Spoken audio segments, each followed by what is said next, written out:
है ये electric dipole. Electric dipole ये आप 11th में भी केमिस्ट्री में पढ़ चुके हैं। चलो लेट इट भी, कोई बात नहीं, अपन यहाँ पे वापस पढ़ेंगे इलेक्ट्रिक डायपोल। इलेक्ट्रिक डायपोल हमारी ज़िंदगी में बहुत इंपॉर्टेंट रोल प्ले करता है। इसके बिना काफ़ी सारी चीज़ें क्या ज़िंदगी अधूरी है, कहानी आगे बढ़ती ही नहीं है किसके बिना, इलेक्ट्रिक डायपोल के बिना। तो तुम बोलोगे ऐसा क्यों कि क्या नहीं बढ़ रही आगे, क्यों नहीं बढ़ रही? तो भैया कहानी ये है कि इलेक्ट्रिक डायपोल के बिना हम शायद जिंदा भी नहीं रह सकते, इलेक्ट्रिक डायपोल के बिना जिंदा भी नहीं रह सकते। तो तुम बोलोगे ऐसी क्या इंपॉर्टेंट चीज़ आ गई? तो चलो देखते हैं क्या है। What do you mean by electric dipole? बेटा electric dipole two equal and opposite charges, two equal and opposite charges separated by very small distance apart, separated by very small distance apart को क्या कहा जाता है? Electric dipole कहा जाता है। Two equal and opposite charges separated by very small distance apart is called electric dipole, is called what बेटा? Electric dipole. दो इक्वल एंड ऑपोजिट चार्जेस, एक प्लस क्यू एक minus Q, separated by very small distance apart, तो दोनों के बीच की दूरी कितनी ले ली बेटा? 2a। तो तुम बोलोगे डिस्टेंस 2a क्यों लिया, a क्यों नहीं लिया? क्योंकि डायपोल है, डायपोल एक सिस्टम है, तो हम सारे डिस्टेंसेस कहाँ से नापेंगे बेटा? सेंटर से नापेंगे। कैसे नापेंगे? सेंटर से। डिस्टेंस अगर a ले लेता तो ये क्या हो जाता? a/2, और ये भी क्या हो जाता? a/2, फ्रैक्शन में काम हो जाता। अभी डिस्टेंस क्या लिया है? 2a है, तो यहाँ से यहाँ तक की वैल्यू भी कितनी है बेटा? a, और यहाँ से यहाँ तक की वैल्यू a, ये a मान लिया और ये b मान लिया। इसे क्या कहते हैं हम बेटा? Electric dipole.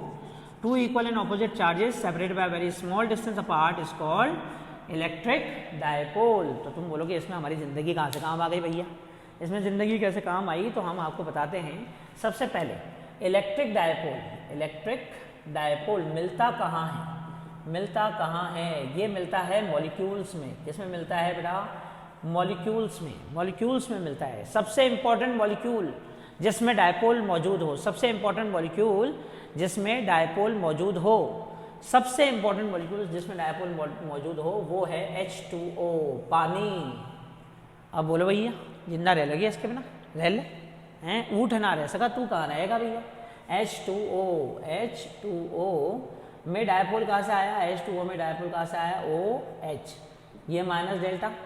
ऑक्सीजन इलेक्ट्रोनेगेटिव होता है। ऑक्सीजन क्या होता है बेटा? इलेक्ट्रोनेगेटिव होता है। तो वो हाइड्रोजन का पार्शियल चार्ज अपनी तरफ खींच लेता है, और हाइड्रोजन के ऊपर पॉजिटिव पार्शियल चार्ज आ जाता है।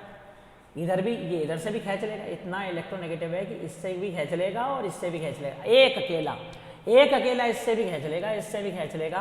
तो इसे क्या कहते हैं? Electric dipole. इसे क्या कहते हैं? Electric dipole.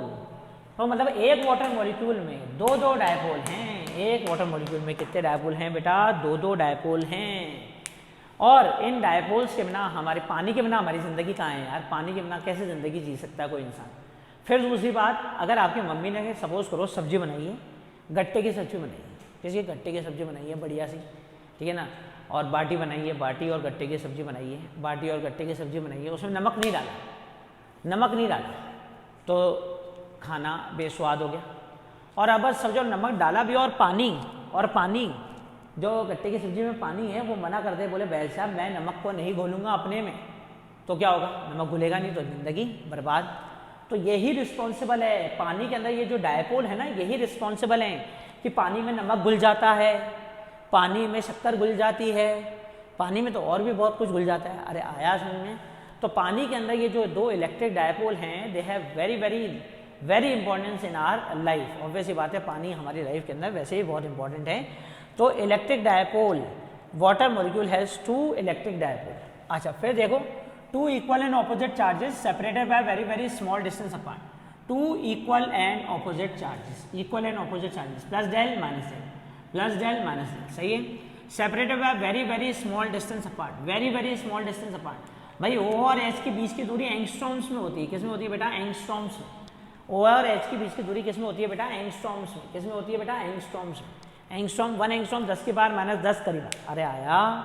तो इन दोनों के बीच की दूरी काफ़ी काफ़ी काफ़ी काफ़ी कम होती है। आया बेटा। दूसरी बात कहाँ मिलेगा? मॉलिक्यूल्स में मिलेगा। क्या मिलेगा बेटा? मॉलिक्यूल्स में मिलेगा। इसकी कई सारी अच्छी इलेक्ट्रिकल प्रॉपर्टीज़ होती है जो अब अपन डिस्कस करेंगे। आया। तो इन डायपोल के बिना, इस वाटर मॉलिक्यूल में दो जो डायपोल हैं, इनके बिना ना नमक घुलेगा, न चीनी घुलेगी, न एल्कोहल घुलेगा, कुछ ना घुलेगा, जिंदगी बेकार। जिंदगी क्या हो जाएगी? बेकार हो जाएगी। आई बेटा बात समझ में? तो इलेक्ट्रिक डायपोल जो है ये बहुत बहुत बहुत बहुत इंपॉर्टेंट है। कहाँ मिलता है? मॉलिक्यूल्स में मिलता है। दोनों चार्जेस, दोनों इक्वल एंड ऑपोजिट चार्जेस के बीच की दूरी जो होती है, जिसको अपन ने क्या लिया है बेटा 2a, ये बहुत बहुत बहुत कम होती है, एंगस्ट्रॉम्स में होती है। ये बात ध्यान रखना। आया बेटा? पक्का। अब आता है इलेक्ट्रिक डायपोल मोमेंट। ये भी आपने 11th में पढ़ा हुआ है, electric dipole moment. Electric dipole moment क्या कहलाता है बेटा? Electric dipole moment, electric dipole moment, इसको अपन डिनोट करते हैं बेटा P से। किसे? P से ऊपर वेक्टर साइन, मोमेंटम नहीं है ये, moment, electric dipole moment P से ही डिनोट करते हैं। आप P से मोमेंटम को भी डिनोट करते हैं, P से इससे भी डिनोट करते हैं। आप 26 ही लेटर है ना, कहाँ से लेकर आए साहब, कहाँ से लेकर आए। तो इलेक्ट्रिक डायपोल मोमेंट को अपन कैसे नोट करेंगे? P से। तो इलेक्ट्रिक डायपोल मोमेंट को क्या होता है बेटा? ईदर ऑफ द चार्ज, कोई सा भी एक charge multiply by distance between them, either of the charge multiply by distance between them is called electric dipole moment. इसको आप शायद केमिस्ट्री में म्यू से डिनोट करते थे। कैसे नोट करते थे बेटा? म्यू से डिनोट करते थे इलेक्ट्रिक डायपोल मोमेंट। क्या होता है इलेक्ट्रिक डायपोल मोमेंट बेटा? Charge, either of the charge multiply by distance, either of the charge multiply by distance between the charges. आया बेटा? डन। अच्छा, क्या दर्शाता है इलेक्ट्रिक डायपोल मोमेंट? क्या दर्शाता है इलेक्ट्रिक डायपोल मोमेंट? जिस भी डायपोल का इलेक्ट्रिक डायपोल मोमेंट की वैल्यू अगर ज़्यादा है तो वो स्ट्रॉन्ग बॉन्ड है। अभी जैसे यहाँ पे ऑक्सीजन इसका पार्शियल नेगेटिव चार्ज खींच लेता है, इसके पास पार्शियल पॉजिटिव चार्ज आता है, तो O और H के बीच में क्या बन गया? ये बॉन्ड बन गया। क्या बन गया बेटा? बॉन्ड। तो जिसकी भी इलेक्ट्रिक डायपोल मोमेंट की वैल्यू ज़्यादा होती है उसका बॉन्ड क्या होता है? स्ट्रॉन्ग होता है। जिसकी इलेक्ट्रिक डायपोल मोमेंट की वैल्यू कम होती है उसका बॉन्ड क्या होता है? कमज़ोर होता है। क्या होता है बेटा? कमज़ोर होता है। उसको आसानी से तोड़ सकते हैं, और जिसका स्ट्रॉन्ग होगा उसको तोड़ने के लिए ज़्यादा एनर्जी देनी पड़ेगी। क्या देनी पड़ेगी? ज़्यादा एनर्जी। जैसे पानी को भी तो तोड़ते हैं ना इलेक्ट्रोलिसिस के मेथड से। पानी आता है, फिर एक पॉजिटिव इलेक्ट्रोड एक नेगेटिव इलेक्ट्रोड ऊपर सिलेंडर लगा देते हैं और उसमें इलेक्ट्रिसिटी डाल देते हैं। क्या डाल देते हैं बेटा? इलेक्ट्रिसिटी। तो H2O टूट जाता है, H2O टूट जाता है, O अलग H2O अलग, एक हाइड्रोजन गैस भर जाती है एक सिलेंडर में। एक सिलेंडर में क्या भर जाती है बेटा? हाइड्रोजन गैस भर जाती है। Is that clear? एक में ऑक्सीजन। तो इस तरह से हाइड्रोजन और ऑक्सीजन को तोड़ भी सकते हैं। तो इलेक्ट्रिक डायपोल मोमेंट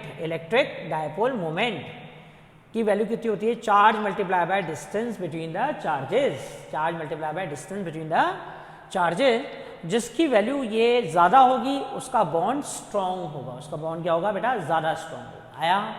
अब आइडियल डायपोल किसे कहते हैं बेटा? आइडियल मतलब बेहतरीन डायपोल जो होता है, आइडियल डायपोल क्या कहता है?